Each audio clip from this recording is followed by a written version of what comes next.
사람들이 태국 여행을 갑니다. 태국 사람들은 32만 명이 우리나라 들어왔다고 합니다. 관광으로. 그러니까 한 해에 거의 186만 더하기 32만 하면 218만 정도가 서로 왔다 갔다 하고 있는 거예요. 여러분, 우리의 시선이 바뀌어야 될 줄 믿습니다. 아멘. 우리가 더 이상 어떻게 하면 더 즐겁게 놀고 재밌게 시간을 보낼까, 그냥 환기하고 여행하고 그런 관광하고 쇼핑하고를 넘어서 하나님이 열방을 어떻게 바라보시는가, 우리의 시선이 회복되어야 될 줄 믿습니다. 아멘. 그 중에 크리스찬들만 정말 눈이 열리고 귀가 열리고 주님의 마음을 받기 시작한다면요, 우리 가운데 정말 선교의 통로가 가득 열리게 될 것을 믿습니다. 우리 사사기 6장 6절에서 16절 그리고 22절에서 24절 본문 함께 교독하며 읽도록 하겠습니다.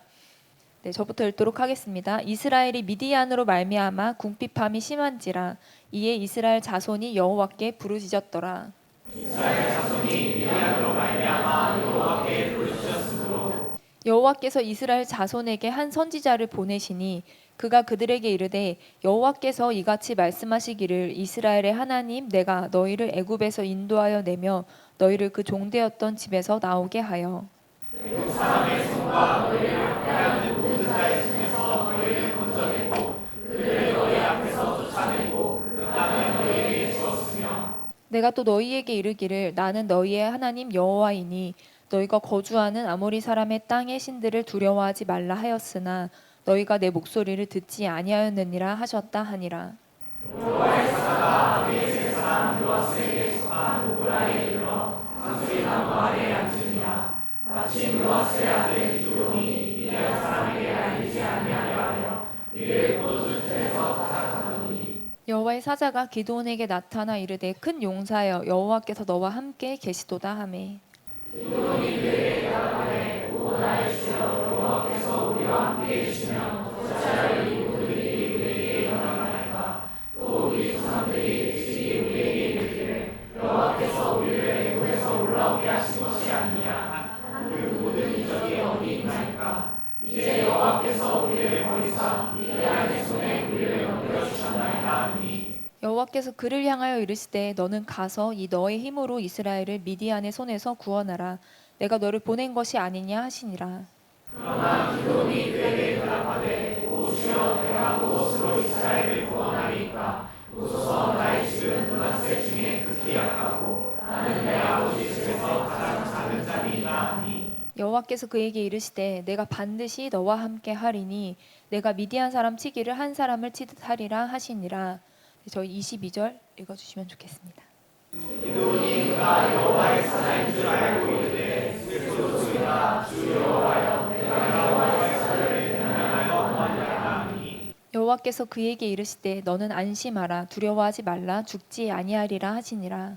기드온이 여호와를 위하여 거기서 제단을 쌓고 그것을 여호와 시लो이라 하였더라. 그것이 오늘까지 아비에셀 사람에게 속한 오브라에 있더라. 아멘. 여러분, 이스라엘이 미디안으로 궁핍합니다. 사사기에 반복적 패턴이 있어요.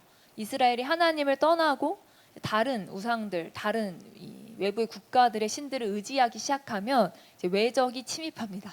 고통하죠. 하나님께 부르짖게 되면 하나님 들으시고 사사를 일으키십니다. 그래서 하나님이 이스라엘을 구원하시는 이 반복적인 패턴이 사사기에게 나타나는데 미디안 7년 동안 이스라엘 백성이 적잖이 고통했습니다. 그래서 그들이 부르짖어요. 하나님이 들으시고 기드온을 사사로 일으키시는 그 장면을 저희가 읽었습니다. 근데 하나님이 기드온 부르실 때 큰 용사여 이렇게 부르시는 거예요. 기드온은 어떤 특별한 점이 있었을까요? 기드온은 어떤 점이 탁월했을까요? 왜냐하면 우리는요 보통 하나님이 쓰시는 사람은 다를 거라고 생각합니다. 아, 저 사람 뭔가 특별한 게 있는 것 같다. 저 특별함 때문에 하나님 저 사람을 사용하시는 게 아닐까? 저 단체가, 저 교회가 되게 하나님 사용하시는데 뭔가 특별한 게 있지 않을까? 우린 당연히 그렇게 생각을 합니다. 왜냐하면 세상은요 우수한 인재를 뽑거든요. 거르고 걸러서. 무능해 보이는데 대단한 자리에 있다. 그러면요 우리가 보기엔 무능해 보여도 대단한 것들을 가지고 있는 사람인 거예요. 여러분, 숨겨진 능력을 알아보고 발굴해서 이제 이직을 하는 그런 직업군도 있잖아요. 헤드헌터라고 이제 직업이 있어요. 기업이 원하는 인재를 찾아서 발굴해줘서 그 수수료를 받는 그런 직업군도 있을 정도로 세상은요 어떤 중요한 자리, 좀 위대한 자리에 어떤 특별한 능력이 있는 사람을 사용한다고 생각합니다. 그럼 제가 알던 한 부부가 있어요. 근데 거기가 커플일 때 남자분이 키가 좀 작으셨고 여자분이 좀 크셨어요. 근데 그러면은 보통 이 여자분이 키가 더 크시면 이렇게 플랫을 신거나 운동화를 신을 거라고 우리는 생각을 하잖아요. 근데 두 분이 데이트할 때마다 여자분이 힐을 신고 나가는 거예요. 안 신던 힐을. 이상하잖아요. 그래서 우리가 너무 이상하다 물어봤어. 도대체 왜 힐을 신고 다니냐 했더니 그 여자분이 이제 키도 좀 크고 예쁘신 분이었는데 자기가 키가 더 커지면 이렇게 둘이 다니면 사람들이 이 남자 뭐 있다고 생각할 거라는 거예요. 왜냐면 저렇게 키 크고 예쁜 여자가 함께 다니니까 저 남자 되게 뭐 돈 많은가 보다 혹은 직업이나 능력이 대단한가 보다 이렇게 생각할 거라고 자기 남자 띄워주려고 남자친구 띄워주려고 그렇게 힐 신고 불편한데 다닌다는 거예요. 그걸 듣는데 막 고개가 끄덕여지더라고요. 아 그럴 수 있구나. 근데 그분들이 뭐 있는 분들은 아니었어요. 선교사 부부였습니다. 이거 선교사셨는데 여러분 우리는요 이렇게 뭐 있는 거라고 생각을 합니다. 큰 용사여 하나님이 기드온에게 큰 용사여 하니까 기드온 뭐 있지 않을까라고 생각을 합니다. 그럼 세상은요 보통 경험이 있는 사람을 선호합니다. 경력직. 근데 경력이 대단한 사람은 기업에 손을 많이 줘야 되잖아요. 그러니까 부담스럽잖아요. 요즘은요 세상이 기업이 경력 있는 신입을 찾습니다. 교육 비용과 시간을 줄일 수 있고 실무에 바로 투입할 수 있잖아요. 아니, 경력이 있으면 그게 왜 신입이야? 어떻게 경력 있는 신입이란 단어가 나오냐 싶지만요. 이 비즈니스적 필요 때문에 탄생한 단어 같아요. 네, 여러분 그러면요. 세상이 경력 있는 사람 찾으니까 경험 있는 사람 찾으니까 유경험자. 하나님도 경험 있는 사람 찾으실까요? 제가 사역을 오래 하면서 느낀 건요. 이 사역에 제일 방해가 되는 건 제 옛날 경험이더라고요. 제 익숙함이 제일 방해가 되더라고요. 단기 선교 가도 제일 저항이고 제일 걸림이 되는 건 제 선입견입니다. 그때 해봤는데 이거 안 되던데? 그때 이렇게 했는데? 이거 아니었는데? 그때 어떻게 했었지? 하나님보다 제 경험을 먼저 의지하고 제 경험을 먼저 찾고 있는 저를 보게 됩니다. 여러분 경험도요 있으면 좋은데요. 하나님이 사용하시기에 방해가 되는 순간들도 있는 것 같습니다. 하나님보다 경험이 앞서는 순간들이 그렇겠죠. 지식 있는 사람, 똑똑한 사람 그런 사람도요 하나님 사용하실 수 있을까? 하나님 똑똑한 사람 찾으실까요? 지식 있는 사람? 네, 여러분 근데요 하나님이 사용하시기에 불편한 지식들이 있어요. 하나님을 의지하기보다 내 지식과 내가 알고 있는 내가 가진 능력을 더 의존하면요 그렇다면 하나님이 사용하기 더 불편한 사람이 됩니다. 아무리 생각해도 하나님이 능력의 하나님이시잖아요. 능력의 하나님이 꼭 능력 있는 사람을 찾으셔야 될까? 하나님은요 하나님의 능력이 흘러갈 깨끗한 사람을 찾는 것 같습니다. 아멘. 내 경험이나 내 지식이나 내 이성 이거 되게 좋긴 한데요. 때로는 그것들이 먼저 작동돼서 하나님 이건 좀 아닌 것 같은데요. 하나님 전엔 안 그러셨잖아요. 이런 어떤 우리 안에 이런 부분들이 나온다면요. 어쩌면 하나님 입장에서는요. 아무것도 없는 사람이 쓰기 편할 수도 있겠어요.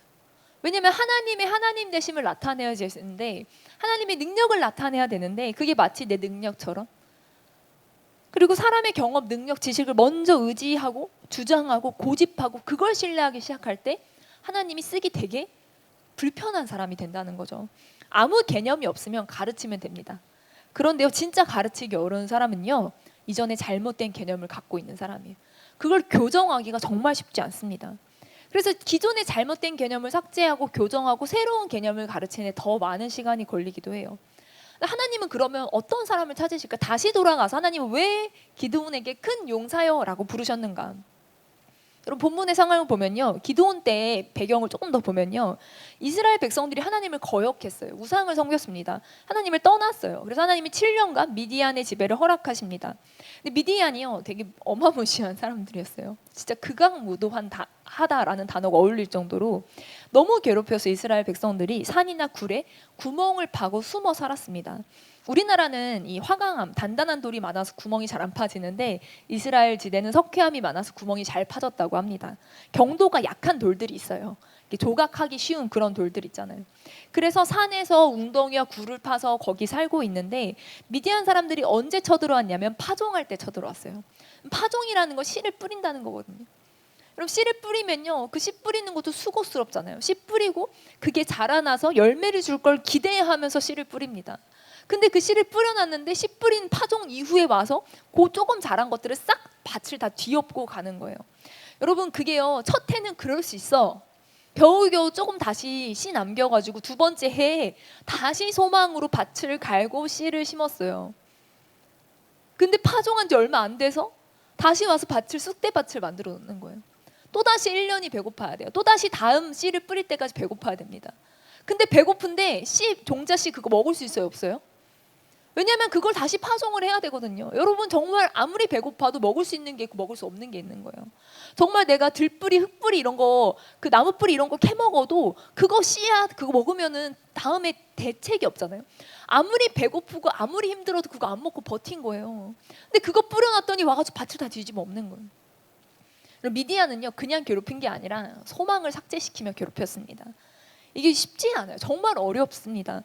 여러분 왜냐면요, 우리는 오늘이 부족하고 오늘 없어도 내일의 소망이 있으면 살 수 있어요. 오늘 배고파도 내일 먹을 기약이 있으면 우리는 오늘을 참아낼 수 있습니다. 가장 힘든 건 뭔지 아세요? 오늘 없는데 내일도 있을 거라는 보장이 없을 때가 제일 힘들어요. 지금 어려움이 언제 끝날지 기약이 약속되지 않아서 우리가 고통스러운 거예요. 올해 내내 너무 힘들었어요. 벌써 12월인데. 올해 내내 취업도 안 되고 뭐 결혼 소망도 없었고 뭐 결혼을 올해는 꼭 결혼하리라 했지만 어떠한 어떤 뭐 이렇게 썸 미팅도 없이 그냥 막 그냥 한 해가 끝나서 두렵습니다, 내년이. 왜냐하면 이게 언제 끝날지 모르는 것들 안에서요. 여러분 청년들이 좌절하는 이유가요, 기약이 없기 때문이에요. 언제 취업된다, 언제 내가 자가를 얻을 수 있다, 언제 내가 이 정도의 재산을 꾸릴 수 있다, 언제 내가 결혼할 수 있다, 이런 기약이 있으면요 지금 아무리 힘들어도 버팁니다. 근데 기약이 없는 거예요. 회복의 소망이 없는 거예요. 여러분 그래서요, 기도는 뭐 하고 있냐면요, 타작을 원래 바람이 통하는 데서 해야 돼요. 근데 바람이 통하는데 이렇게 노출된 데서 하면 미디안에게 뺏기든 아니면 다 뺏긴 사람들에게, 다 배고픈 사람들인데 나눠줘야 하든 못 지키잖아요. 그러니까 포도주 틀 깊이 파인데 거기 원래 여자들이 포도 밟고 가는 곳인데 거기 들어가서 타작을 하고 있는 거예요. 원래 곡식단 펴놓고 동물 이용한 타작기 그거 해야 되는데 대놓고 타작할 수 없으니까 숨어가지고 쭈그려가지고 허리 굽혀가지고 바닥에 깍 움켜서 그래서 그거 곡식 좀 떨고 있는 거예요. 여러분 아주 적은 양이었을 거예요. 그거 가지고 살아야 돼요. 그렇지 않으면 이제 굶을 수 없으니까. 어떻게든 요만한 걸로 살아보겠다고 숨어가지고 타작하고 있는데 오늘 읽은 본문에 하나님이 큰 용사여 하시는 거예요. 여러분 12절에요. 여호와의 사자가 기드온에게 나타나 이르되 큰 용사여 여호와께서 너와 함께 계시도다 라고 합니다. 아니 우리 가족 하나 지키려고 웅크려서 이거 타작하고 있는데 무슨 큰 용사예요? 용사여 막 너무 오글거리는 단어 아닙니까? 요즘 웹소설, 웹툰 제목 막 이런 거잖아요. 깨어나세요 용사요. 그리고 뭐 일어나라 용사요. 무슨 웹소설 시리즈물도 아니고 바득 숨어가지고 웅크려서 그거 하고 있는데 큰 용사요. 아니 뭐가 있어요? 기드온이. 육체적으로 보기엔 뭐가 없습니다. 그리고 영적으로 보기엔 이가 뭐가 있을까요? 그의 대답을 읽으면요, 사사기를 읽으면요, 기드온의 영적 수준이 우리와 크게 다를 바가 없게 느껴집니다. 왜냐하면 기드온의 반응이 우리가 맨날 하는 반응이랑 사실 똑같거든요. 13절에 보면요, 기드온이 주님이 함께 계시면 어찌하여 이 모든 일이 우리에게 일어났나이까? 라고 합니다. 그리고 여호와께서 우리를 버리사라고 해요. 미디안의 손에 우리를 넘겨주셨다. 하나님이 함께 계시면 도대체 왜 내 삶에, 우리의 삶에 이런 일이 일어나냐고요. 아니 애굽에서 우리 올라오게 하신 그 모든 이적 다 어디 간 거예요? 하나님 살아계시다면서요, 역사하신다면서요. 왜 내 삶은 이 모양 이 꼴이죠? 하나님 우리 버리신 거예요. 당신이 우리를 미디안에 넘기신 거예요 라고 지금 책임 전가하고 있는 거예요. 하나님 때문이라는 거, 우리 고생하는 거. 근데 여러분 원인 규명 똑바로 해봅시다. 누구 때문이에요? 이스라엘 때문이에요. 이스라엘이 잘못한 거예요. 이스라엘이 하나님을 떠난 거예요. 심지어 기드온 자기 집은 이 우상들이 가득 모여있는 집이잖아요. 자기 집에 바알이랑 아세라 신당 있잖아. 그럼 누구 때문이야? 자기 집에 우상이 가득하고 이스라엘이 타락했는데, 근데 이거 자기 집안 잘못한 거, 자기 잘못한 거, 이스라엘 잘못한 거 생각 안 하고 하나님한테 책임 전가해서 하나님 원망하고 하나님 때문이라고. 쓴뿌리가 느껴집니다. 이 사람 내면이 별로 건강하지 않은 사람 같아요. 대답을 보면요, 영적으로 뭐가 있는 사람 같지 않아 보여요. 우리도요, 우리 비슷하잖아요. 우리가 우리 죄진 거 생각 안 해요. 우리가 하나님 앞에 하나님 떠난 거 생각 안 해요. 우리가 하나님 외면한 거 생각 안 해요. 우리가 말씀대로 안 산 거 생각 안 해요. 그냥 우리 삶에 어려운 일이 생기면 하나님 도대체 어디 계시길래 내 삶에 이런 어려움을 그냥 보고만 계시냐고 하면서요, 원망으로 시작합니다. 여러분, 내 게으른 거, 내가 안락 추구한 거, 내가 타협한 거, 그런 거는요 계산하거나 생각하지 않습니다. 문제 생기면 하나님 탓이에요. 근데 우리 수준, 기드온 수준 지금 똑같은 거예요. 7절을 보면요, 이스라엘 백성이 부르짖습니다. 8절에 보면요, 하나님이 한 선지자를 보내십니다. 너희가 내 목소리를 듣지 않았다라고 하시는 거예요. 선지자를 보내서 이스라엘 백성이 미디안의 탄압 가운데 너무 괴로우니까, 막 괴롭다고 하니까 너희가 내 목소리를 듣지 않았다라고 하시고, 그 다음에 12절에 기드온 찾아가시는 거거든요. 근데 선지자의 예언이 있었잖아요. 메시지가 있었잖아요. 하나님의 질책이 있었죠. 너희 회개해라. 너희가 나를 떠난 거다라고 했는데, 기드온은 선지자의 메시지와 상관없이 지금 하나님 때문이다. 여러분, 보통 사사기 패턴이 이스라엘이 부르짖으면 하나님이 사사를 일으키십니다. 그런데 기드온만 특이하게 중간에 이 선지자가 나타나요. 되게 특이하게 선지자가 중간에 나타나서 기드온 부르시기 전에 이스라엘에게 이 고통의 부르짖음을 들으면서 원인이 뭔지를 명확히 알려줍니다. 너희가 하나님 떠나서 그런 거다. 회개를 촉구하는 메시지인 거죠. 아니, 왜 이 선지자가 등장했을까? 다른 데는 그냥 부르짖으면 사사 일어나고, 부르짖으면 사사 일어나고, 부르짖으면 사사 일어나는데, 여기만 딱 중간에 선지자의 회개 촉구가 있습니다. 사사기 중 유일합니다. 여러분, 선지자가 원인 규명 명확히 하고 회개를 촉구하는데도 기드온은 하나님 때문이라고 해요. 제 생각에는요, 기드온, 이 사사 일어나는 기드온에게요, 백성들 영적으로 각성시킬 수 있는 능력 없었습니다. 영향 안 되는 사람이었어요. 기드온이요, 영적인 지책을 감당할 만한 수준이 아니었습니다. 본인도 선지자의 메시지를 듣고도 본인 집에 우상 제단이 있는데도 다 하나님 때문이라고 원망하고 책임 전가하는 모습 안에요, 어떤 회개를 일으키고 이스라엘을 하나님께 돌이키려는 어떤 그런 마음이나 그런 역량이나 그런 리더십의 수준이 사실은 기드온에게 보이지 않습니다.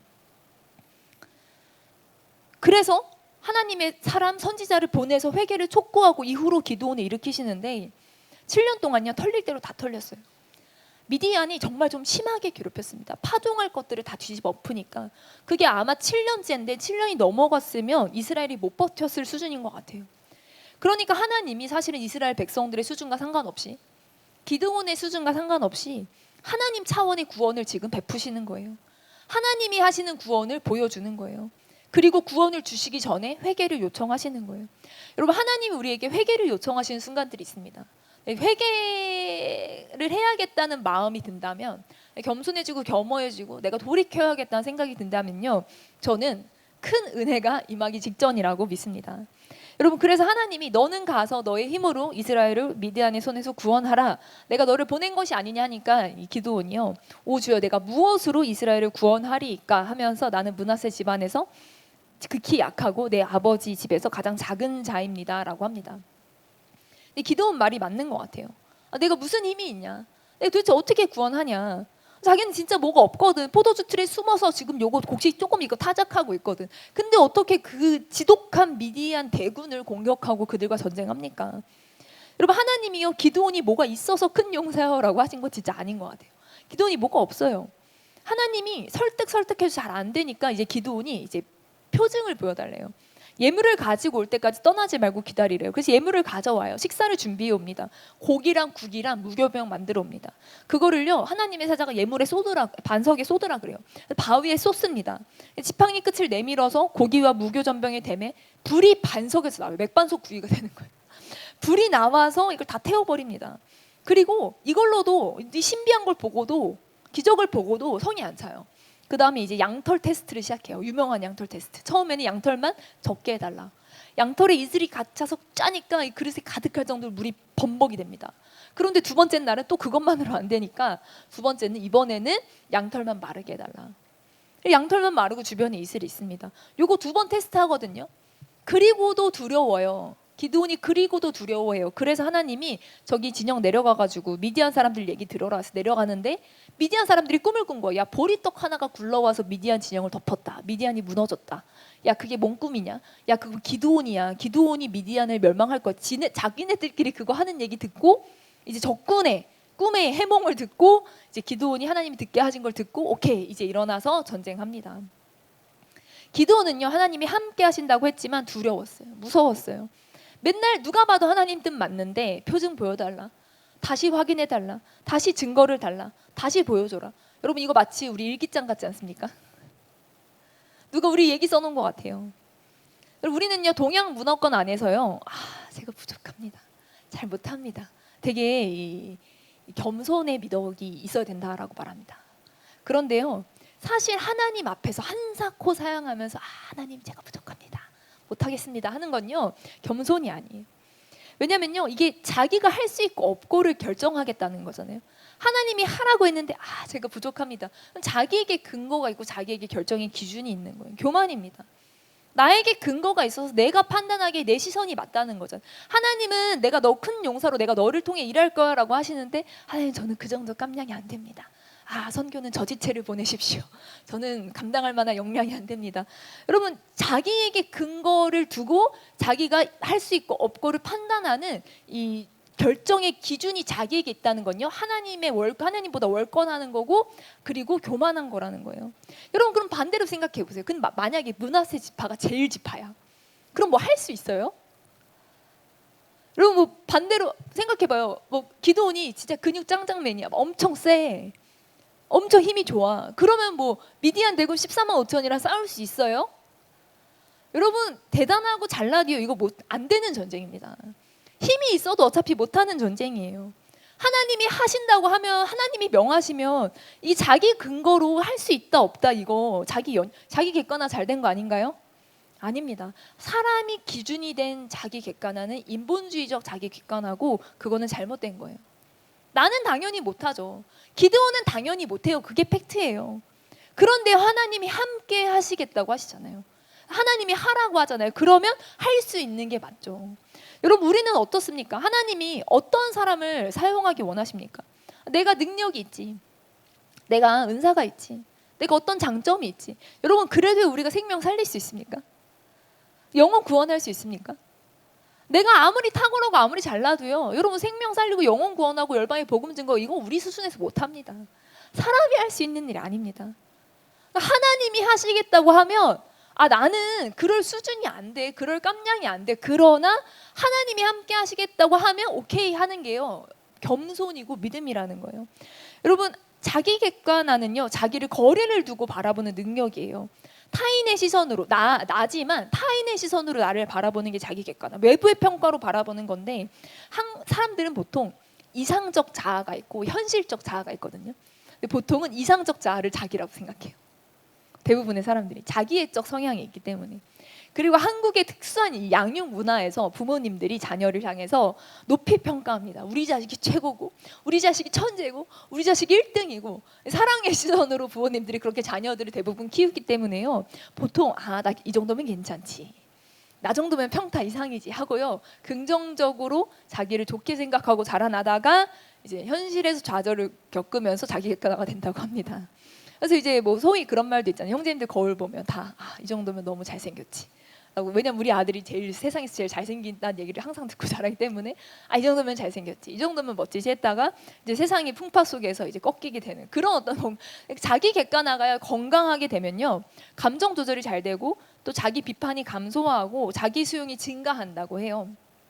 그런데 사람들 중에 비난을 많이 받은 사람, 무시를 많이 당하고 비교를 많이 경험한 사람들 있잖아요. 자기가 인정받지 못했던 사람들은요, 그리고 어떤 평가받고 경쟁하고 체면 중심의 문화에서 자란 사람들은요 외부의 기준이 자기한테 내면화되면서요 병리적 자기 객관화가 됩니다. 그러니까 저 사람이 나를 무시하고 너가 뭔데? 나는 뭔데? 나는 못하는구나. 타인의 시선이 자신의 존재 가치를 결정하게 되는 거예요. 근데 그런 사람들의 특징이 뭐냐면요 인정받고 싶어 한다고 합니다. 사람은 기본적으로 인정 욕구가 있잖아요. 그러니까 인정받고 싶은 거예요. 그리고 인정받지 못하면 자존감이 하락하고 작은 무시에도 강하게 반응합니다. 과도하게 자기 비판을 하기도 하고, 나는 부족해, 나는 안 돼. 과잉 보상 행동이 나온다고 합니다. 인정받고자 하는 욕구가 강하게 발현이 되는 거예요. 근데 여러분 제가 이 얘기를 기드온 얘기하다 왜 하냐면요 기드온은요 정말 이상한 인물이에요. 우리는 기드온의 300용사 설교를 많이 듣고, 기드온이 하나님을 위하여 일어났다, 우리 하나님을 위해 싸우자, 이런 어떤 약간의 긍정적인 설교를 대부분 듣고, 혹은 기드온이 나중에 자기를 왕처럼 높이려고 한 데에 교만한 어떤 사람이 되지만 이런 어떤 설교를 듣곤 합니다. 근데요, 사사기에서 제일 양면적 인물, 제일 이상한 인물이 기드온이에요. 근데 기드온을 자세히 살펴보면요, 이 사람은 자기가 아무것도 아니다, 하나님이 큰 용사여 하는데 저는 못합니다, 저는 약합니다, 저는 지극히 작습니다 하면서 그걸 확인하고 또 확인하고 또 확인하잖아요. 그러다가 나가 싸우는데 갑자기 이상한 말과 행동을 하기 시작합니다. 이 사람의 내용을 조금 더 나눌 건데요, 자기 대상화라는 게 있는데 이 병리적 자기 객관화가 이 자기 대상화에 들어가는데 그거에 이 전형적인 모습이 기드온입니다. 나는 므낫세 중에 가장 약하고 아버지 집에서 가장 작다. 위축돼 있잖아요, 심리가. 공동체 안에 의사 결정권이 없었던 것 같아요. 이렇게 후손위로 아들들이 밀리면 장자들의 어떤 이 중요도에 밀리겠죠. 그리고 집에서 어떤 영향력이 없었던 건 맞는 것 같아요. 그런데 자기를 너무 작게 봐서 하나님이 함께한다, 내가 너와 함께한다, 나가 싸우자 하지만 계속해서 나는 안 됩니다, 나는 부족합니다 말하는 모습에서요, 계속해서 자기를 평가절하하는 모습이 보입니다. 그리고 동시에 굉장히 인정을 받고 싶어 합니다. 여러분, 이 기드온이요, 전쟁에 결국 나가긴 하는데요, 사람들에게 어떤 구호를 외치게 하냐면요, 여호와를 위하라, 그리고 기드온을 위하라 라고 외치게 한다는 거예요. 아니, 왜 하나님을 위하면 하나님을 위하지 거기다 왜 자기 이름을 끼지? 아, 자기가 그냥 리더니까 내 말을 따르라 그런 걸까요? 당시 가나안 고대 배경에서요, 출전하는 왕을 응원할 때 보통 왕의 이름 앞에 자신들이 섬기던 신의 이름을 넣는다고 합니다. 에글론에서 발견된 비문에는요, 바알을 위하라, 파디를 위하라 라는 이런 구호들이 있는 거예요. 신을 위하라, 그 다음에 왕을 위하라, 이렇게 구호를 외치는 게요, 왕을 집중시키는, 왕의 전쟁을 신이 도와야 되는 의도로 그런 구호를 외쳤다고 합니다. 그런데 기드온이 외치라고 만든 구호가 여호와를 위하라, 기드온을 위하라. 그러면요, 여기서 포인트는 기드온이에요. 여호와께서 기드온의 전쟁을 도와줘야 하는 그런 이상한 구호를 만들어 외치라고 합니다. 이걸 왜 외치라고 할까? 왜 자기의 이름에 집중을 시킬까? 그리고 여호와의 칼이요, 기드온의 칼이요, 또 자기 이름 껴넣습니다. 자기의 칼을 외치게 합니다. 자기 이름을 외치게 해요. 그리고 하나님이 이 사람들이 모였을 때 숫자를 줄여서 300명만 남게 하잖아요. 그래서 기드온의 300용사가 유명한데 나중에 보면요, 이 왕들을 추격할 때 추가 모집을 다시 해요. 처음에 많은 수가 모였을 때 떨구고 해서 300명만 남겼는데 그게 므낫세, 아셀, 스불론, 납달리에서 모집한 떨구어서 300명 된 거거든요. 근데 나중에 추격할 때 추격을 잘하고 싶었나 봐요. 끝까지 전쟁을 끝나고 싶었나 봐요. 그래서 가면서 추가 모집을 하는데 므낫세, 아셀, 에브라임에서 추가 소집을 합니다. 그러니까 므낫세, 아셀 겹쳐요. 그러니까 모집해서 처음에 두려운 사람들 돌려보냈죠. 그리고 하나님이 선택하지 않은 사람들 돌려보냈죠. 그 사람들 중에 추가 모집을 다시 한 거예요. 아니, 테반이 전쟁이 무서워서 도망간 사람들인데, 아, 전쟁이 이기고 있으니까 다시 모집한 건가? 하나님이 선택하지 않았는데, 하나님이 300명으로 추렸는데 왜 다시 인원을 추가 모집하지? 이상한 모습들이 보입니다. 근데 그 와중에 또 에브라임 지파 사람들이 되게 이상해요. 에브라임 지파 사람들은요, 전쟁 중인데, 왕을 추격하는 중인데 기드온에게 왜 우리 먼저 안 불렸냐고 하면서요, 막 이렇게 들이댑니다. 아직 전쟁이 끝나지 않았는데 왜냐면 이 전쟁의 공이 이제 기드온에게 넘어가잖아요. 그러니까 에브라임 지파 사람들이 불편해하는 의도를 막 보이는 거예요. 정작 중요한 순간에 희생하지도 대가를 치르지도 않았으면서, 도움을 주지도 않았으면서요, 전쟁의 공이 기드온에게 넘어갈 것 같으니까 기드온 막 공격하는 거예요. 근데 에브라임 지파가 꽤 큰 지파입니다. 힘이 있었어요. 그러니까 기드온이 이거 지금 전쟁 중인데 이거 제대로 대응하다가 너무 골아프잖아요. 싸워야 되는데. 그래서요, 아, 에브라임이 훨씬 낫다, 우리 므낫세는 작지, 에브라임이 훨씬 낫지 하면서요, 이게 처세술 합니다. 불필요한 충돌을 피하는 것 같아요. 굉장히 좀 긍정적 외교적 대응 같아요. 그런데 애초에 하나님이 선택한 사람들이 아니었다는 거예요. 그런데 좋은 말로 구슬려서 이상한 위기 모면하고 넘어가는 게 맞는지 질문이 됩니다. 에브라임 사람들의 비위를 엄청 맞춰줘요. 그리고 숫곳 사람들한테 가서, 숫곳은 갓지파 사람들인데 거기 가서 떡 달라고 하거든요. 전쟁 중에 너무 배고프다, 떡을 달라고 하는데 아직 전쟁이 다 끝난 게 아니에요. 미디안에 7년 지배가 있었습니다. 숫곳 사람들 안에 두려움이 있을 수 있죠. 왜냐하면 갑자기 이 반격이 시작돼서 미디안 사람들이 다시 반격해서 이 전쟁이 결국 미디안의 승리를 끝난다면 그때 도와줬던 애들 어디 있어? 막 이러면요, 이 수컷 사람들 대책 없는 거예요. 두려웠을 거예요. 정치적 계산을 했을 거예요. 현실적인 선택을 한 겁니다. 왜냐하면 아직 이 완전히 종결된 게 아니니까. 나중에 복수당하니까 두렵잖아요. 그래서 음식 못 주겠다고 하니까요, 에브라임한테 비위 맞춰주고 싸바싸바 했으면서 스콧 사람들한테는요, 나중에 막 고문합니다. 들가시와 찔레로 징벌을 한다고 하는데요. 가시덤불, 고대에는요, 이 고문하는 방법 중에 가시덤불 위로 사람 질질 끌고 가서 가시로 때린다든지 채찍 같은 걸로, 그러니까 물리적 고문을 가하는 거예요. 극심한 고통을 주는 겁니다. 대부분 그렇게 해석해요. 이 들가시와 찔레로 징벌했다는 표현을 대부분의 학자들이 고문을 했을 거라고 얘기합니다. 여러분, 근데요, 음식을, 전쟁을 가는데 도와주는 게 맞죠. 우리가 한민족인데, 이스라엘인데, 우리가 너희를 위해 싸우는데 어떻게 우리를 안 도와줘? 배신감을 느낄 수는 있어요. 그런데 음식을 전쟁 중에 안 줬다고 이런 식으로 폭력적으로 응징하는 건요, 이방 폭군들이 그렇게 합니다. 내 명령에 불순종한 백성들을 처벌하는 게 고대 왕들이 그랬어요. 왜냐하면 내 자존심 건드렸으니까. 용납할 수 없는 거예요. 여러분, 이스라엘 사람들이요, 이제는요, 미디안이 아니라 기드온이 두렵습니다. 하나님이 주신 승리인데, 하나님이 허락하신 승리인데 그거 생각 못하고 하나님의 군대를요, 하나님이 불러주신 이 군대를 동족을 죽이고 괴롭히는 데 동원합니다. 적과의 싸움에서 승리하고 돌아오면서 이 동족을 학살하는 게 굉장히 당황스러운 부분이라는 거예요. 기도는 왜 이런 행태를 보일까? 그리고 7장 2절, 저희가 본문을 다 찾아볼 수는 없지만요, 하나님이 너희와 함께하는 백성이라고 기드온에게 말씀하십니다. 너와 함께하는 백성들, 너와 함께하는 백성들, 이렇게 너를 따르는이라고 하지만 원어적 표현을 보면 너와 함께하는 백성이라고 하나님은 말합니다. 그런데요, 기드온은 뭐라고 말하냐면요, 하나님은 너와 함께하는 백성이다 하시는데 기드온은 나를 따르는 백성, 직역하면 내 발밑에 있는 백성이라고 얘기합니다. 그러니까 동역이 아니라 자기 부하들인 거예요. 나중에 가면요, 이 미디안 왕들을 처벌할 때 기드온이 자기 개인 어떤 이 사정을 좀 나누거든요. 어떤 내용을 나누냐면요, 그 자기 형제들을 이 미디안의 왕들이 죽였었어요. 전쟁 중에 아마 포획되어서 학살됐을 가능성도 있고, 아니면 어떤 이 미디안의 침입 가운데 이 왕자 같아 보였다고 하는데 어떤 지도자들, 리더십들을 처벌하면서 그때 죽었을 수도 있습니다. 그래서 그런 어떤 가문의 보복을 위해서 이 왕들을 끝까지 추격하는 그런 이렇게 사정들이 뒤에 설명이 됩니다. 개인적인 원한과 복수도 같이 가지고 들어간 거예요. 그리고 결국 미디안의 왕들을 잡아서 죽이려는 그 마지막 순간에요, 자기 첫째 아들, 여델이란 첫째 아들 있거든요. 불러다가 왕들을 죽이라고 합니다. 여러분, 전쟁, 고대 전쟁에서요, 누가 제일 영광을 얻었냐? 장군의 목을 벤 자들, 왕의 목을 벤 자들에게 가장 큰 전공과 영광이 갔습니다. 전쟁의 승리의 주역이 됩니다. 여러분, 칼도 못 베는 어린아이였어요, 아들이.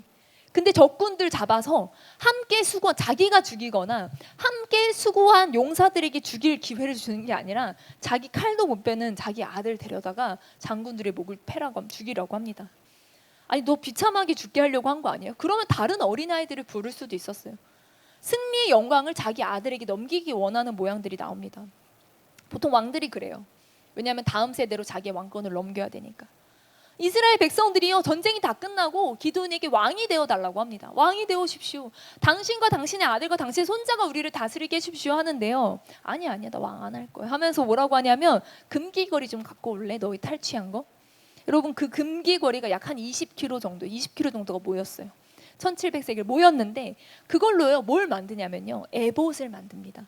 당시에 대제사장만 에봇을 가질 수 있었어요. 종교적 대제사장의 상징물을 금 에봇을 만들어요. 하나님이 에봇을 만들려고 정해놓은 방법이 있었는데 그것과 전혀 상관없는 금으로 만든 에봇을 만들어서 자기 성읍 오브라에 둡니다. 므낫세 지파의 성읍이고 자기 지파의 영향력을 크게 하려는 그런 모양들이 보입니다. 여러분, 사람들이 전쟁에 이겨서 자발적으로 기쁘게 냈을까요? 그랬을 수도 있지만요, 무섭잖아요. 전쟁에서 대단하게 승리한 사람이 막 자기 말 안 듣는 사람들한테 복수하는 거 봤어요. 가시덤불과 막 찔레로 막 복수하는 거 봤어요. 자발적으로 냈는지 두려워서 냈는지 우리가 다 알 수는 없죠. 그리고 기드온이요, 이 첩들 아내를 해서 아들을 70명을 낳습니다. 고대 사회 70 아들이라, 와, 왕입니다. 왕 같은 영향력이에요. 자기 존재가, 자기 지위를 드러내는 방식이 아들을 많이 낳는 거예요. 자기를 증명하고 싶은 거예요. 그리고 보면요, 세겜의 첩이 있습니다. 그 아들 이름이 아비멜렉이라고 언급이 되거든요. 세겜은요, 이스라엘이 굉장히 중요한 도시입니다. 정치, 종교의 중심지예요. 거기에 왜 첩이 있죠? 그 먼 도시에. 같이 사는 가족도 아니에요. 자기 성읍 오브라에 살지만 세겜에 첩이 있어요. 세겜에 가서 그 첩과 사이에서 아들을 낳았어요. 여러분, 당시에 어떤 첩이 도시에 있어서 그런 관계, 가족 관계가 맺어지는 건요, 이 세겜 사람들이 기드온이랑 동맹 관계를 맺기 원해서 첩을 줬을 가능성이 굉장히 높습니다. 그게 고대 사회가 도시와 어떤 위대한 인물이 이 동맹이 맺어지는 방식이었어요. 세겜이요, 기드온과의 관계 유지를 위해서 동맹의 산물로 첩을 줬고, 그 첩과의 결과로 아비멜렉이 태어났는데, 아비멜렉의 이름 뜻이 뭐냐면요, 성경에 많이 나오는 이름이에요. 아비멜렉, 나의 아버지는 왕이시다. 자기는 왕이 안 된다고 했어요. 그런데 금 에봇 만들어서, 그 대제사장이 가진 에봇인데, 당시에 종교 사회 가장 왕 다음에, 왕이 없는 사회잖아요, 가장 지위가 높은 사람이 대제사장이에요. 대제사장의 에봇보다 더 멋진 에봇을 만들어요. 금으로 휘황찬란하게 번쩍이는, 그 입지도 못했을 거예요. 그거 만들어 놓고 사람들이 음란하게 섬기게 합니다. 자기를 높이는 거예요. 그리고 세겜 정치 종교 중심지에 자기 첩 놓고 아들 낳아서 그 아들 이름, 나의 아버지는 왕이시다. 기드온이 왕이라는 걸 공공연하게 표현하고 그렇게 인정받고 세겜 사람들이 그렇게 알도록 만든 거예요. 그리고 보통은 사후에 백성이 타락하잖아요. 여기는 기드온 살아있을 때부터 백성들이 퇴보하고 타락하기 시작합니다.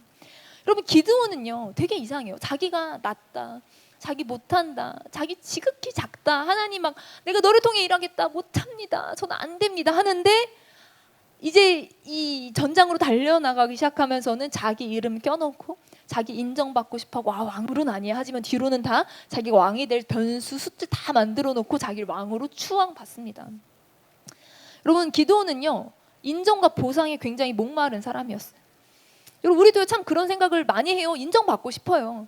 여러분, 상사에게 일 잘한다는 평가를 받고 싶어요. 칭찬을 받고 싶죠. 우리 주변 사람들에게 내가 특별한 존재였으면 좋겠어요. 좋은 사람으로 보이고 싶죠. 나라는 사람을 더 알리고 싶은 그런 인정의 마음들이 있어요. 인정받고 싶은 마음들이. 그 마음들이 나쁩니까? 여러분, 인정 욕구가 있기 때문에 사람은 성장을 합니다. 욕구가 다 나쁜 게 아닙니다. 이 미국의 심리학자 메슬로우라는 분은요, 인간이 건강하게 살기 위한 욕구를 단계를 정리해놨어요. 제일 기본적인 단계는 생리적 욕구입니다. 먹고 자고 싸고 하는 기본적인 생리적 욕구가 만족되지 않으면 사람은 이 먹는 것만을 위해 살게 됩니다.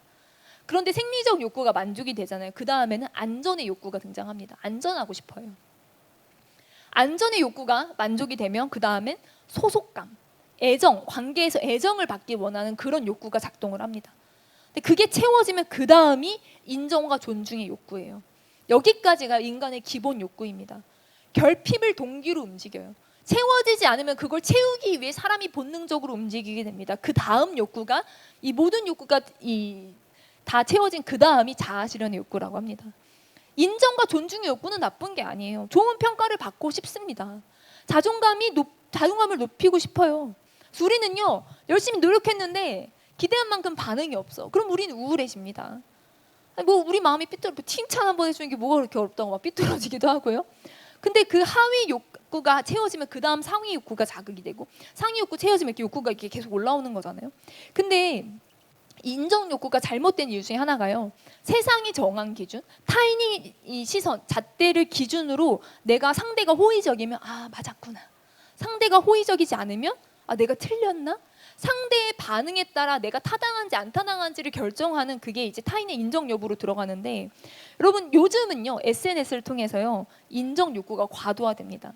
명품, 여행, 고급 레스토랑에서 찍은 사진들, 그런 걸 통해서 이제 컨텐츠를 업로드해서 좋아요가 얼마나 찍혔냐에 따라서 사람들이 나를 인정해 주는가, 수용해 주는가, 존중해 주는가를 평가하는 기준이 요즘은 SNS가 돼버렸어요.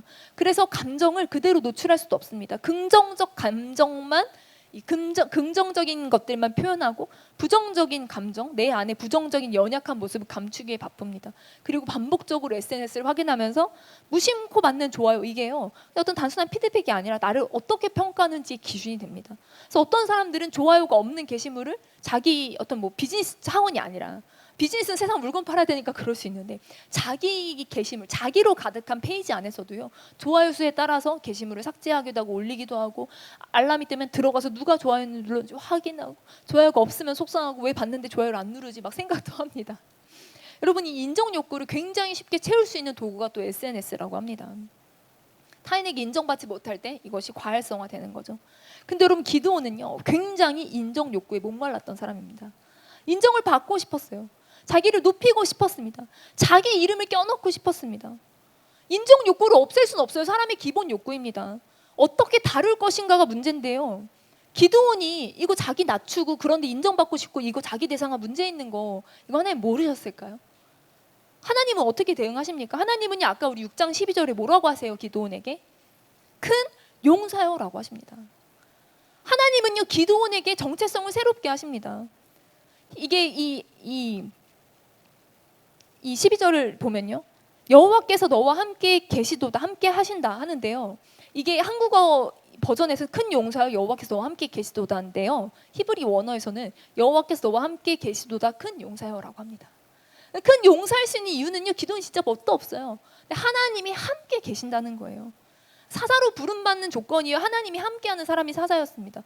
그리고 너의 힘이라고 하는데 이 너의 힘은 뭐냐? 16절에 하나님이 내가 반드시 너와 함께 하리니 네가 미디안 사람 치기를 한 사람 치듯 하리라.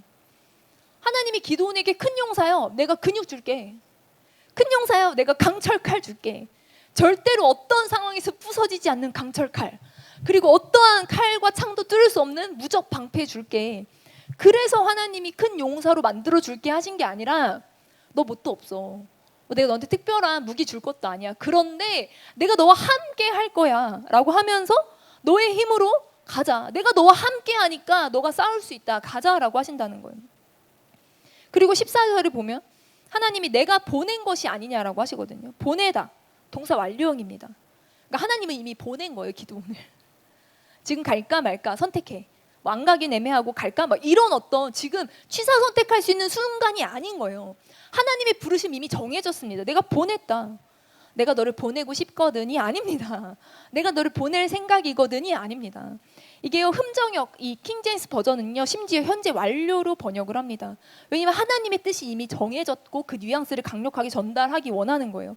그러니까 하나님은 이미 기드온을 보내기로 결정한 거예요. 기드온이 선택할 수 있는 게 아닙니다. 이미 하나님의 뜻은 정해졌어요. 그리고 기드온은 순종했어야 합니다. 여러분, 우리도 많은 경우에요, 하나님의 부르심이 마치 우리가 딜할 수 있는 것으로 생각합니다. 아, 그건 좀 약간 이 사지 선택지 주면 제가 골라볼게요. 그 중에 제일 좋은 거 한 몇 년 생각하고 골라볼게요. 협상해야 하는 것으로 생각합니다. 근데 그렇지 않아요. 하나님의 부르심은 우리를 향해 정해져 있습니다. 그리고 하나님 우리에게 말씀하실 때 우리는 순종하는 것이 우리가 겸손한 것입니다. 하나님은요 인정 욕구의 목마른, 어떻게든 자기가 인정받고 싶은 기드온에게 큰 용사여라고, 내가 너와 함께 한다라고 하시면서요 기드온을 인정해 주신 거예요. 그의 약함을 아십니다. 그래서 그의 요구를 다 받아주세요. 굉장히 확인이 많이 필요한 성격이었어요. 예물 불사라진 거 보고도 양털 확인하고 또 양털 확인하고 또 두려워서 그 꿈 해몽 듣고 4번의 과정을요 하나님은요 그쯤 하지, 그만하지. 우리도 막 맨날 사랑한다고 확인하려고 그러면은 피곤하잖아요. 하나님이 야 좀 피곤하다, 너 쓰기 되게 힘들다라고 하지 않으시고요, 그 조심스러운 성격, 그 확인해야 되는 성격 가운데 다 하나하나 수용해 주십니다. 징조를 구하는 그거 전쟁 벌여놓고 하루하루 지연하면 얼마나 많은 타격이 있습니까? 그런데요 표적으로, 언약으로, 말씀으로 기드온에게 다 맞춰주십니다. 그리고 하나님이 300명으로 싸우잖아요. 300명으로 싸우는 것 자체가 기드온이 자기 능력, 자기 힘으로 싸우지 않았다는 걸 명확하게 하시려는 하나님의 분명한 의도였어요. 하나님은 300명으로 싸우면서 기드온을 보호하기 원하셨던 것 같아요. 여러분 3만 2천 명이 처음에 모였거든요. 전쟁 두려워하는 사람들 돌아가라. 3만 2천 명 중에 2만 2천 명이 돌아갑니다. 10,000명이 남아요. 10,000명은요 전쟁을 두려워하지 않은 사람들이에요. 다 싸울 의지가 있었습니다. 난 두렵지 않습니다. 난 싸우겠습니다. 내가 더 이상 미디안의 횡포를 견디지 못하겠습니다. 나는 싸우겠습니다. 결단한 사람들이었어요.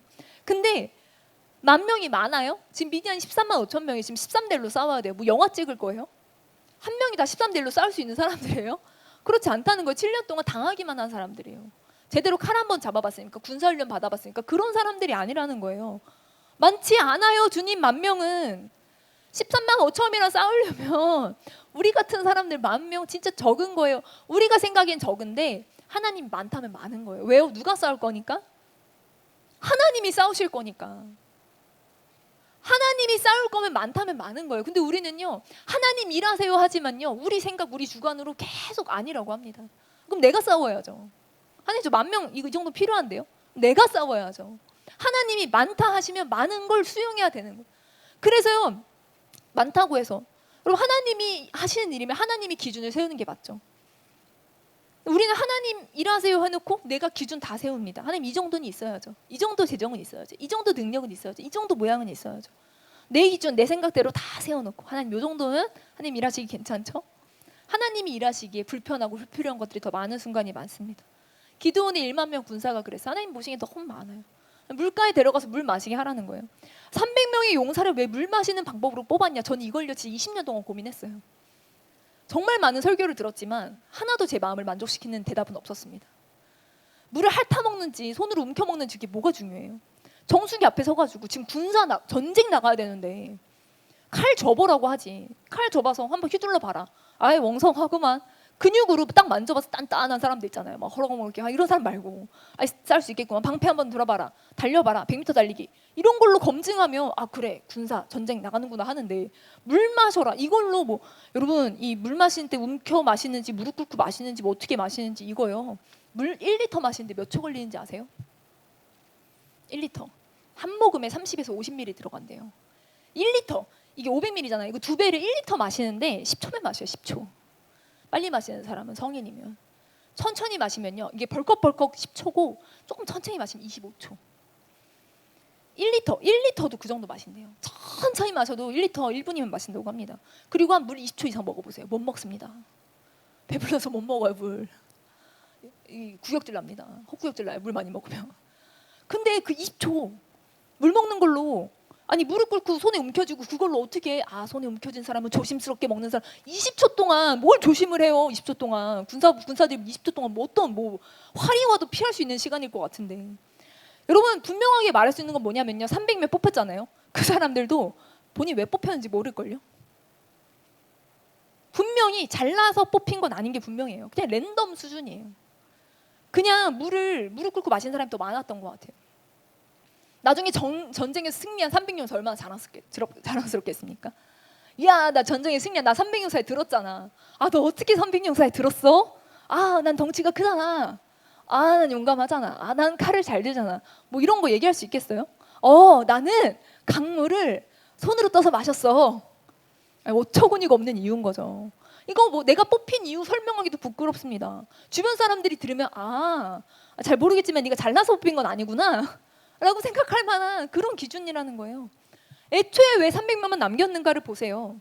기민하고 예민하고 잘 싸울 사람들이면 300만 남기지도 않았죠. 13만 5천 대 300이에요. 이게 제가 미리 계산해왔어요. 여러분 버퍼링 걸릴까 봐. 1대 450입니다. 아까 1대 13이었잖아요. 1대 450입니다. 이거요. 하나님이 이기게 하신다는 걸 나타내시려고 최소 숫자 추린 거예요. 여러분 전쟁은 어떻게 합니까? 전쟁 나가서 칼 들고 싸우지 않아요. 이게 칼로 사람 치지 않습니다. 전쟁을 애초에 안 해요. 뭐냐면 준비물이 나팔, 항아리, 횃불이에요. 무슨 전쟁 나가는데 항아리를 횃불에 숨겨가지고 갑니다. 전쟁 준비물이 항아리인 거예요. 집에서 항아리 챙겨오면 어디가? 전쟁가. 항아리 왜 들고 가? 그러게. 나중에 어떻게 이겼어? 항아리로 이겼어. 뭐 항아리를 어떻게 이겼다는 거지? 항아리에 이 횃불 숨기고 가가지고요. 이 소리 지르라니까 소리 질러요. 뭐 군악대야? 항아리 깨면서? 나는 너 어떻게 이겼어? 내가 성량이 좋잖아. 성량이 좋은데 어떻게 이겼냐고. 내가 소리를 확 질렀거든. 그게 뭐 어떻게 13만 5천이라 이기는 방법이야? 듣는 사람은요. 횃불 이거 휘둘러가지고 막 소리 질러서 이겼다 하면 듣는 사람은 얘 쥐불놀이 하다 왔구나. 얘 성량이 좋구나. 노래를 잘 부르는구나. 이게 나중에 싸웠다고 말하기도 애매한 수준입니다. 그러니까 하나님 입장에서 큰 용사라고 하고 300용사 뽑는 게요. 잘 싸우고 뭐 자질 있고 대단한 사람들이 아니라 하나님이 하라고 하는 게 조금 말이 안 되긴 했어요. 하나님이 하라고 하는 게 전쟁이라는 게 항아리 들고 하는 게 전쟁이 아니잖아요. 300명으로 하는 게 전쟁이 아니잖아요. 하나님이 요구하시는 게 조금 이해가 안 가요. 이거 맞아? 이거 맞아? 근데 하나님이 요구하시는 게 조금 말이 안 돼도 그거 할 수 있냐? 하나님을 전적으로 의지하고 신뢰하냐? 내가 강하고 잘난 걸 증명해야 되는 게 아니라 나 잘 싸우는 걸 보여줘야 되는 게 아니라 하나님이 강한 것을 나타낼 수 있는 사람이냐? 하나님이 함께 하실 수 있는 사람이냐? 이게 중요한 기준이었다는 거예요. 인간은 누구나 자기 존재를 확인받고 싶습니다. 기드온이 그렇게 자기를 증명하고 확인받고 싶었고 결국 자기를 왕으로 높입니다. 그런데요, 하나님은 하나님 앞에서 우리를 존재를 인정해 주신다는 거예요. 300명까지 낮춰서 하나님은 기드온의 인정 욕구, 혹시 모를 보상 심리를 보호하고 싶으셨던 것 같습니다. 근데 기드온이요, 하나님 저 뭣도 없어요. 내 표정 보이시면 믿을게요. 해서 이렇게 막 염소 새끼 잡고 고기 담고 무교범 만들고 막 국 끓여가지고 막 반찬 이 도시락 준비해가지고 이 반석 위에 들이잖아요. 바 위에 들이잖아요. 맥반석 구이 되잖아요. 그때요, 불이 나와서 사르니까 기드온이 깜짝 놀랍니다. 뭐라고 말하냐면 여호와의 사자인 줄 알고 이르되 슬프도소이다 내가 여호와의 사자를 대면하여 보았다라고 합니다. 21절에 나와요. 아니 그 22절 24절부터 읽어 본문에 나옵니다. 여러분, 당시 유대 사람들의 생각 안에 사람은 죄인이라서 하나님을 대면하여 보면 죽을 수밖에 없다는 생각이 있었습니다. 유대인들의 생각이 그랬어요. 근데 이게 하나님이시구나, 그럼 나는 죽겠구나, 죄인이라서. 기드온이 그 생각한 거예요. 그러니까 여호와가 음성이 임해서, 아니 기드온도 참 문제가 많죠. 하나님이 지금 죽이려고 하나님의 임재를 보여줬겠어요? 진짜 왜곡이 많은 사람이에요. 진짜 문제가 많습니다. 근데 하나님이요, 아니다, 두려워하지 말라, 죽지 않는다라고 하십니다. 기드온이 거기서 제단을 쌓고 여호와 샬롬이라. 여러분, 샬롬 샬롬, 그 유명한 샬롬이 어디서 나와요? 요 기드온의 샬롬에서 나와요. 여러분, 하나님이요, 너는 안심하라 하십니다. 23절에 여호와께서 그에게 이르시되 너는 안심하라. 이 안심하라, 안심이 샬롬이에요. 하나님이 기드온에게 샬롬 하신 거예요. 너 안심해라. 그러니까 기드온이 샬롬을 듣고 여호와 샬롬의 제단을 쌓은 거예요. 여러분, 하나님이 명하시는 샬롬이 뭐가 다른지 여기서 보입니다. 하나님의 샬롬은요, 세상의 샬롬, 세상의 평안과 다릅니다. 세상의 평안은요, 조건이 필요해요. 상황이 맞아야 됩니다. 나에게 평안을 주는 어떤 절대적인 존재가 있거나 상황이 딱 맞아 떨어져야 돼요. 그래야 문제가 풀려야, 해결돼야 샬롬, 평안입니다. 잠시 평안하기도 하다가 다시 조건이 틀어져요. 다시 문제가 생깁니다. 평안은 사라지죠. 여러분, 하나님의 샬롬은요, 세상의 샬롬은 그렇지만 하나님의 샬롬은요, 우리 의지로 만들어낼 수 있는 것이 아닙니다. 사람이 평안하다 평안하다 평안하다 샬롬하다 뭐 자기 최면 건다고 평안합니까? 우리 자기 최면 괜찮을 걸 괜찮을 걸 괜찮습니까? 아무 일도 없을 거 아무 일도 없을 거 아무 일도 없게 되나요, 마음이? 여러분, 샬롬은요, 사람이 명할 수 있는 것이 아닙니다. 숨 한 번 쉬고 호흡을 가다듬고 이제 평안하다 그런다고 생기는 게 평안이 아닌 거예요. 하나님이 기드온에게 미디안은 그대로고 기드온은 형편없고 이스라엘 백성 수준 떨어지지만 하나님이 기드온에게 샬롬, 평안해라 하니까 기드온이 그 평안을 받아서 평안할 수 있는 거예요. 하나님이 샬롬을 명하십니다. 하나님의 임재 앞에서, 하나님의 존재 앞에서 제단을 쌓고요, 예배하고 하나님을 경외할 때 그분을 전적으로 의지하게 되는 걸 샬롬이라고 부릅니다. 죄인이라서 하나님 임재 앞에 죽을 수밖에 없는 우리 가운데 하나님이 샬롬이 임한 거예요.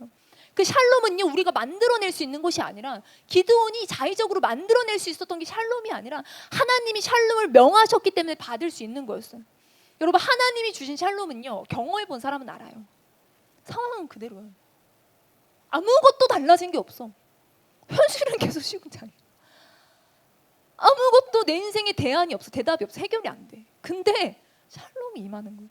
세상이 흉내 못하는 샬롬입니다. 이건 포기가 아니에요.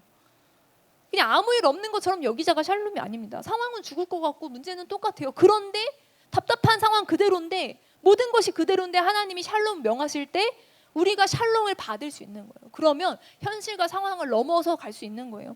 여러분, 그 샬롬을 받은 기드온이 어떻게 합니까? 그날 밤에 하나님께서 기드온에게 네 집에 있는 바알의 제단을 헐어라, 아세라상을 찍어라, 그리고 둘째 수소, 7년 된 둘째 수소를 잡아서 그 산성 꼭대기에서 여호와를 위해 제단을 쌓아라. 그리고 그 아세라 찍은 그거 땔감으로 그거 제사해라 라고 하십니다. 여러분, 바알의 상징이 수소입니다. 미디안이 7년 지배를 받았어요. 미디안 7년 지배를 상징합니다. 그 둘째 수소. 여러분, 왜 둘째 수소야? 성경 어디에도 둘째 수소 안 나와요. 이게요, 예전에 필사할 때 한 사람이 읽어주면 사람들이 받아 적었잖아요. 구텐베르크가 인쇄술 만든 지 얼마 안 됐잖아요. 그때는 그냥 말해주면 성경 사본 그냥 다 이게 서기관 읽어주면 그 받아 적어서 했는데, 그 둘째와 기름진의 발음이 똑같대요. 그래서 이게 잘못 적었을 거다, 기름진 수소였을 거다고 합니다. 그러니까 그 7년 압제 가운데 겨우겨우 지켰던 그거 수소, 그 발 상징하는 수소, 그거 아세라 그 땔감으로 해가지고 발 찍고 산당, 아마 산당에 그 발 제단 다 있었을 거예요. 거기다가 여호와 예배하는 거 쌓으라는 거예요. 종 10명을 데리고 다 부셔버립니다. 기드온이 사람들을 두려워해서 밤에 몰래 했다고 하거든요. 근데 여러분 밤에 안 하면 못해요. 애초에 밤에 안 하면 못해요. 낮에 헌한데 그거 부시는 소리 나면 사람들이 와가지고 뭐 하는 거냐 다 막았겠죠. 두렵기도 했겠지만 어차피 밤에밖에 못하는 작업입니다. 그리고 그거 부숴도 다 기드온이 한 거 알잖아요. 다음날 자기가 죽을 거라는 거 알았을 거예요. 자기가 그 집안의 우상 다 멸했을 때 사람들이 자기를 죽이려고 하겠구나 기드온이 몰랐을까요? 외국인이야? 그 문화를 이해를 못해? 그 집안에서 나고 자란 아들이에요. 7년 동안 자기가 그 바알 재산 그거 봤잖아요. 사람들이 실제로 기드온을 죽이려고 합니다. 그러니까 아버지가 쉴드를 쳐줘요. 바알이 직접 싸우게 해라. 여러분 대책도 없고 대안도 없었어요. 그런데 이런 어떤 어려움을 예상하지 못했을까요? 근데 하나님의 뜻이라면 좀 그런데 해보는 거예요. 하나님의 뜻이라면 하는 거예요. 다음날 내가 죽을 수도 있구나. 다음날 내가 문제가 생길 수 있구나. 당연히 예측하죠. 그러나 이거 순종할 수 있는 건요, 기드온이 여호와의 샬롬을 받았기 때문이에요. 그리고 미디안 자체로도 강한데요. 아말렉 동방 사람 다 모여와서 요단강 건너 싸워요. 진칩니다. 나팔을 불어 사람들을 모읍니다. 이게 샬롬이 임한 사람이 할 수 있는 거예요. 샬롬이 임한 사람은 나의 샬롬을 넘어 다른 사람까지 샬롬하게 합니다. 여러분 하나님이 아닌 다른 평안들을 깨뜨리는 게 샬롬이었어요. 하나님이 아닌 어떤 질서가 여러분을 평안하게 합니까? 하나님이 아닌 어떤 사람이 우리에게 평안을 줍니까? 그게 다 부서지는 게 샬롬이라는 거예요. 여러분 우리가 뭘 가지면 평안할 것 같을까요? 뭘 가지면 돈을 어느 정도 가지면, 어느 정도 뭐 자가를 가지면, 어느 정도의 통장 잔고가 있으면, 어느 정도의 좋은 직업이 있으면, 어느 정도의 뭐 단란한 가정이 있으면 우리가 그런 것들이 우리에게 샬롬을 줄 수 있습니까? 그런 샬롬은요, 그런 것으로부터 나오는 세상의 샬롬은요, 조건이 변하고 상황이 바뀌면 사라집니다. 통장에 어느 정도의 돈이 나에게 샬롬을 준다면 그 돈이 사라지면 샬롬은 온데간데 없어요. 어떤 특별한 가까운 관계가 나한테 샬롬을 준다면 그 관계에 문제가 생기면 샬롬은 사라집니다. 여러분 어떤 것으로부터 우리가 샬롬을 취하고 있습니까? 하나님 존전 앞에서 샬롬을 받아야 됩니다. 아멘. 평강이 없는 세대에 얼마나 많은 사람들이 우울증으로 고통합니까? 우울증 환자가요, 이게 통계가 성인 기준 5에서 10%가 우울감을 경험했다고 하는데, 이 우울증으로 제대로 진단받은 케이스가 100만 명이 넘었다고 합니다. 코로나를 지나면서요 30% 급등했어요. 여러분 하나님의 샬롬이 이 세상에 필요합니다. 아멘. 나의 샬롬을 넘어 하나님의 샬롬을 받으면 나를 넘어 다른 사람에게까지 진짜 샬롬을 줄 수 있는 사람이에요. 내가 뭐 갖췄지? 내가 무슨 능력 있지? 내가 어떤 모양 있지? 이게 샬롬을 주지 않습니다. 내가 그분 앞에서 하나님의 임재와 충돌하고 하나님이 우리에게 안심하라. 상황은 엉망진창이고 문제는 그대로지만 내가 너에게 샬롬을 명한다 했을 때 그 샬롬을 받는 자들이 일어나야 될 줄 믿습니다. 아멘. 너무 안타까운 건 왜 기드온이 샬롬을 잃어버렸지? 하나님의 샬롬을 받아서 나팔을 불고 일어났는데 왜 샬롬을 다 잃어버렸지? 여러분 하나님의 임재 앞에 받은 샬롬이었어요. 외부적 조건으로 온 샬롬이 아니었어요. 하나님의 존재와의 대면으로 인해서 인카운터, 하나님과의 면대면의 만남으로 인해 받은 샬롬이었습니다. 샬롬은 하나님께로부터 옵니다. 그런데요 기드온이요 사람들에게서 받는 인정으로 샬롬을 찾으려고 하는 거예요. 하나님의 임재 앞으로 받은 샬롬인데 자신의 이름을 넣기 시작합니다. 에브라임 사람들한테 공격당해요. 힘들었을 거예요. 나는 죽기 살기로 적을 쫓고 있는데, 나는 죽기 살기로 두려움을 이기고 순종했어야 됐는데, 참 여러분 외부에서 공격하는 것보다 내부에서 공격하는 게 훨씬 치명타입니다. 가까운 관계 안에서 내 편이라고 믿었던 사람한테서 부정적인 얘기 듣는 게 더 무너집니다. 기도 쉽지 않았을 거예요. 에브라임 사람들이 그 큰 유력한 지파 사람들이 와서 너 뭔데 전쟁 이 공을 네가 다 가지려고 하고 왜 우린 안 껴줬는다고 막 하니까요 비위 맞춰줘야 됩니다. 숫곳 사람들한테 무시당해요. 너까지 날 무시한다고? 분노하고요 복수하려고 합니다. 우리도요 하나님의 일을 해보려고 하지만 세상에서 어떻게든 하나님을 위해 열심히 아등바등 살아보려고 하지만요 무시당하기도 합니다. 낮아지고 비참해지고 모양 없는 모습에 좌절하기도 합니다. 그런데요, 저희 6장 34절 본문 한 목소리로 함께 읽겠습니다. 시작. 여호와의 영이 기드온에게 임하시니 기드온이 나팔을 불매 아비에셀이 그의 뒤를 따라 부름을 받으니라. 여호와의 영이 기드온에게 임하신다 할 때요, 임하시니 이게 입히다, 덮다라는 뜻이에요. 옷을 입는 그런 표현입니다. 기드온은요, 여호와의 영이 그에게 입혀졌어요. 다른 옷을 입을 필요가 없었습니다. 이 라바쉬라는 표현인데 옷을 입다. 여호와의 영으로 하나님이 기드온에게 옷 입혀 주셨어요. 자기를 낮게 보고 자기 대상화가 돼버린, 자기 객관화를 넘어 부정적 편견과 부정적 세상의 소리로 인해 자기를 한없이 낮추는 그 모양 없고 별 볼 일 없는 기드온에게 하나님이 내가 너에게 새로운 정체성을 준다. 너는 큰 용사다. 너 어디 다른 사람에게서 인정받으려고 할 필요 없어. 너 다른 사람에게서 너 높아지려고 할 필요 없어. 내가 너를 큰 용사로 본다. 왜냐하면 내가 너와 함께하기 때문이다. 여호와의 영으로 내가 너를 덧입힌다. 너 다른 옷 안 입어도 돼. 내가 너에게 하나님의 영으로 옷 입혀주고, 내가 너를 큰 용사라고 정체성을 새롭게 하고, 내가 너와 함께함으로 내가 너를 사용할 거야.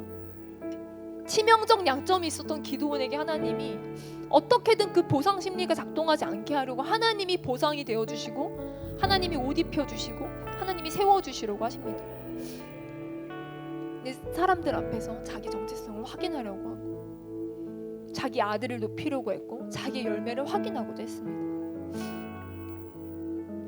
여러분, 하나님이 우리를 큰 용사로 부르시는 줄 믿습니다. 아멘. 세상에서 우리 보잘것 없고, 우리 정말 상황과 환경이 좋지 않고, 내 인생 진짜 과연 답이 있을까 고민이 되는 시간들이 많이 있을 수 있지만, 왜 작년보다 올해 나아지지 않았고 올해 12월이 됐는데 내가 그토록 바라던 내 인생의 소망은 이루어지지 않았고, 여전히 나는 내년에 기약 없는 고통 가운데, 괴로움 가운데 언제까지 이 어려움이 지속돼야 하는 것인가?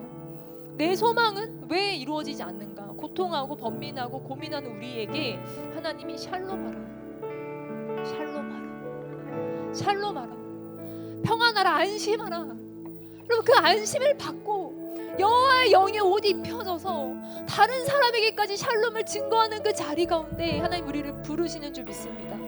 우리가 사람들의 인정을 바랄 필요가 없는 것은 여호와 앞에서 우리의 존재가 확인되기 때문입니다. 하나님 앞에서 우리 존재가 확인된다면 더 이상 사람들의 확인은 필요하지 않아요. 하나님이 우리를 부르십니다. 하나님 우리를 큰 용사라 부르시고 내가 너와 함께한다. 그것이 우리의 정체성이 되는 줄 믿습니다. 아멘. 세상의 영광으로 옷 입지 않아도 하나님의 영으로 옷 입었기 때문에 우리가 달려나갈 수 있습니다. 우리 이 시간 함께 기도할 때, 하나님, 제가 하나님의 샬롬을 가진 자로 일어나겠습니다. 하나님, 내가 하나님의 임재 앞에서 예배 가운데 하나님의 임재 앞에서 하나님의 샬롬을 받겠습니다. 아멘. 그리고 그 하나님의 거룩한 영으로 옷 입겠습니다. 아멘. 하나님, 나를